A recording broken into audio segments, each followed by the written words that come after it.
Greetings, YouTube. Welcome back to the channel. I'm going to bring you back to the end of December 2019, the beginning of January of 2020. I called my family, my friends, and I said, this YouTube thing has been the greatest experience of my life. It allowed me to play the game I love for free for 2 years. It allowed me to upload almost 2,000 videos.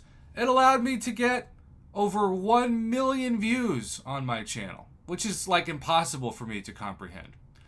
But I think I'm done. I think I've accomplished everything I want to accomplish. I'm burnt out, and I'll just go back to focus on teaching, and I'll be done. And I had made peace with that, and I was ready to walk away from the game. Well, as history would have it, March of 2020 hit, and suddenly I had more time and motivation to make videos than ever before because of the pandemic.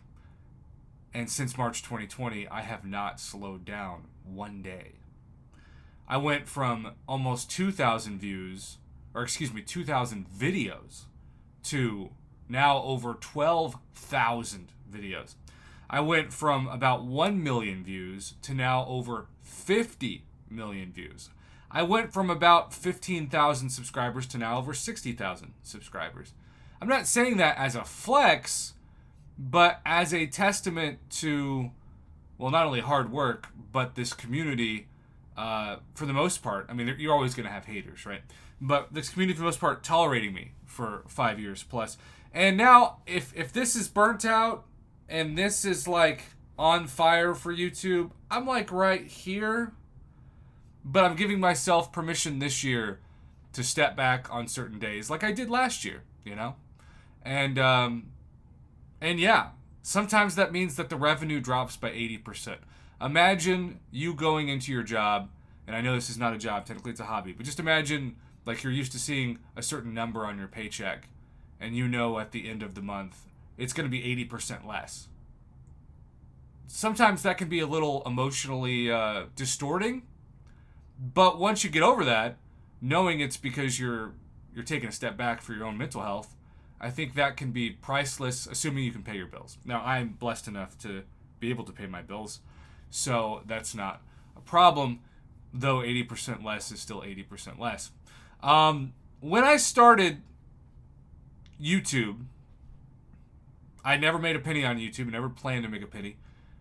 I had spent about $500 on the game. Really, I think at most, taxes and everything included, between $500 and $1,000 on the game. 5 years later, I have spent about $25,000 on this game. That is about as much as I paid after I traded in my car for my dream car, my Hyundai Sonata Hybrid, which has been the greatest car ever. I've just loved every second of it, and it's been fantastic, particularly with its essentially autopilot function. But that's more than I paid for my first two cars. I got my house, my little 2-bedroom, 750 square foot house 5-6 years ago for about $70,000, which I'm sure there are people watching this like, you can get a house somewhere for $70,000? You can, even with central heat and air. It's amazing.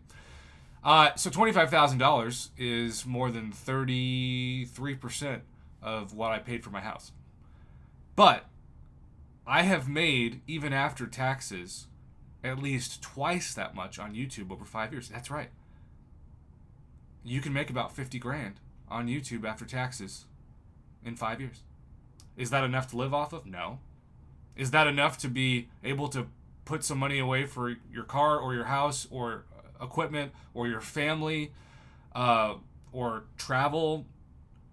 All the above. And I take pride in really not only doing my best to get back, but also just reinvesting in this account for more content, because that's the name of the game and that's what I love doing.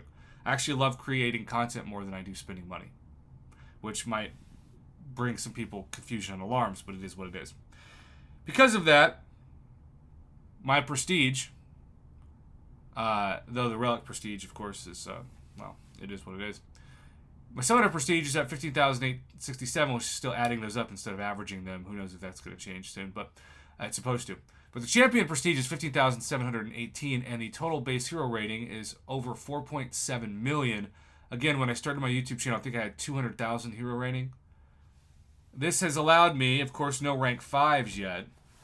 And I am kind of sad that Dr. Doom is my new profile, because I felt like it was kind of cool and unique to have Falcon as my top champion.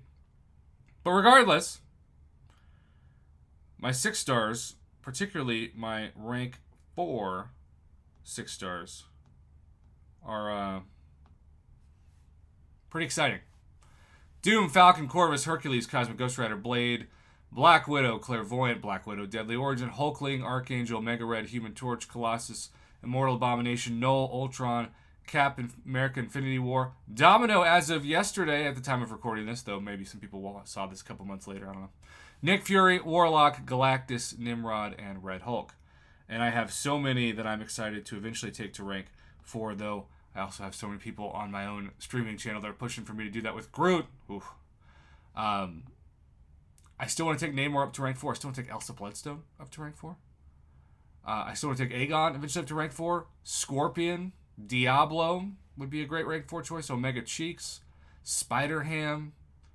And then there are like some champions that I feel like people want me to take to rank 4, but I probably won't anytime soon, like Ghost and Kitty Pryde.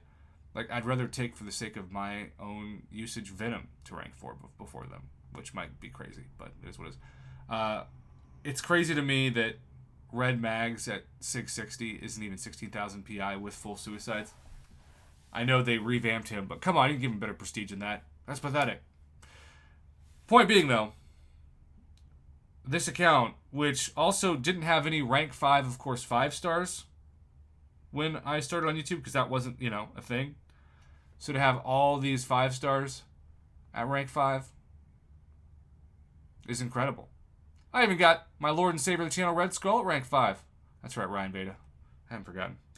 Also, it's worth noting that my strategy with arenas, especially the Summoner Trials arena, is to have a ton of rank 5 4 stars and their synergy teams to use.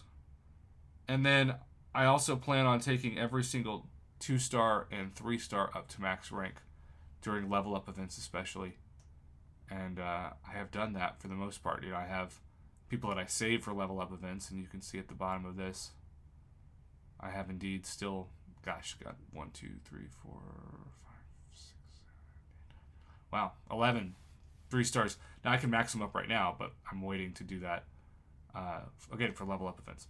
So my best advice is that there's no way you're ever going to win in this game in terms of like a touchdown. What I mean by that is every time you think you're about to cross the finish line, kabam, moves the goalpost. Every time you're about to get to the end of the rainbow and get that pot of gold, kabam, moves the end of the rainbow. That is by design. We always have to be chasing the carrot, or else we feel like we're done and we start over. At the time of recording this, and I thought it was important to record this beforehand, 7 stars are technically coded within the game, but no one's been able to purchase 7 stars. Obviously, I have no 7-star champion, and relics are still a very new thing as well. I'm most excited about Ascension, which we still haven't been able to access yet in the game. Who knows when that's going to be, hopefully this year. And on top of that, I have saved up over 30,000 7-star shards, though that thing is so mysterious. We have no idea who the first pool of champions are going to be for 7 stars. So it's like you get a 7-star planet coming towards you. It's like the solar system. I want to spend the last part of this video, though, just thanking you all, because I am serious. I thought I was going to walk away at the beginning of 2020, and had the pandemic not happened, I probably would have. But God has a sense of humor, and not that the pandemic is a sense of humor. So many people have lost their lives, and I want to be fully empathetic to that. But I just thought I knew where my year was going, and I had no clue. There's a phrase, when you make plans, God laughs, and that's 1,000% the case with what happened with me. I don't know if this game has another 5 years. I don't know if I have another 5 years on YouTube, but what I do know is I like to make these overview account reviews from time to time, just to say thanks and to show that you're likes, your subscribes, your comments, your financial support really is going mostly back to the game, a lot to Uncle Sam, and you've also all helped me take care of my family at some points and my mom. You've helped me be able to justify purchases in my own life that I needed, like an upgrade to a car or an actual house. And I'm not saying that you're gonna ever buy on YouTube, at least for my channel analytics, a sports car or a six-figure house, maybe. But for me, it's just knowing that I'm really thankful for you all, and I'm thankful for what you've given me and what you continue to give me as the channel moves forward. And I'm proud of the fact that this is now where my account is, because it's not a reflection of me, it's a reflection of you and your generosity. Have a good one, YouTube.